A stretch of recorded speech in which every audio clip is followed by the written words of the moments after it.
Baik, perkenalkan nama saya Yunitas Ukseran dengan NPM 33210093. Di sini saya akan menjawab pertanyaan. Pertanyaan pertama, jelaskan dengan kata-kata sendiri apa yang dimaksud dengan stratifikasi sosial. Menurut saya, stratifikasi sosial adalah pembedaan atau penggolongan kelas-kelas sosial di masyarakat secara vertikal. Yang kedua, jelaskan faktor-faktor untuk menentukan stratifikasi sosial, serta dengan contohnya. Yang pertama, kekayaan.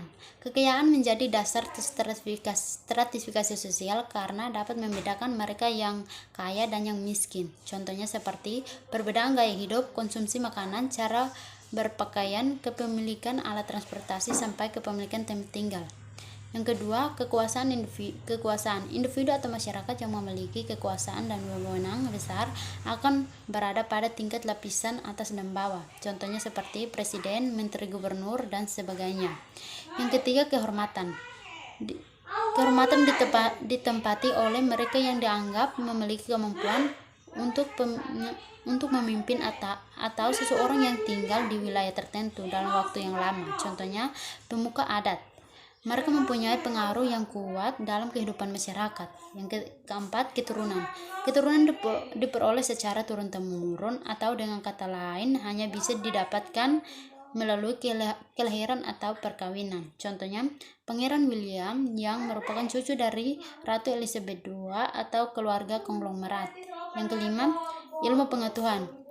Mereka yang memiliki tingkat pendidikan tinggi dapat menduduki kelas sosial tertinggi dalam masyarakat. Contohnya, seseorang menilai tinggi rendahnya pendidikan seseorang dari kualitas ilmu yang dimilikinya, tetapi hanya dari gelar sarjananya saja. Pertanyaan yang ketiga, jelaskan 3 sifat stratifikasi sosial sertai dengan contohnya. Stratifikasi sosial yang pertama, stratifikasi sosial terbuka. Berupa stratifikasi memiliki ciri-ciri yaitu dinamisme dan mobilitas tinggi. Contohnya, anak seorang sopir taksi yang bertahan kuliah dengan beasiswa mampu menjadi lulusan terbaik.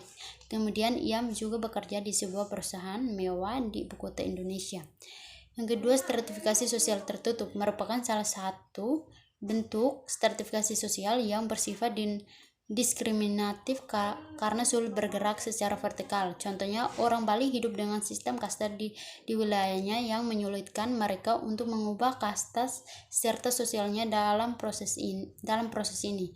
Dalam hal ini, sistem kasta membagi masyarakat Bali menjadi 4 kelompok, yaitu Sudra, Waisya, Ksatria, dan Brahma. Yang ketiga, stratifikasi sosial campuran adalah gabungan antara stratifikasi sosial tertutup dan terbuka sehingga memiliki kesamaan karakteristik. Contohnya, sistem kasta Bali mempersulit perubahan pekerjaan, tetapi stratifikasi sosial semacam ini memungkinkan kelas atas Bali menjadi lebih liberal. Dia mungkin pindah ke daerah lain di luar Bali, namun posisinya juga harus berubah sesuai dengan kemampuannya. Yang keempat, menurut Anda mengapa terjadi stratifikasi dalam kehidupan sosial manusia? Menurut saya karena adanya perbedaan kemampuan dari individu atau kelompok masyarakat itu sendiri. Sekian dan terima kasih.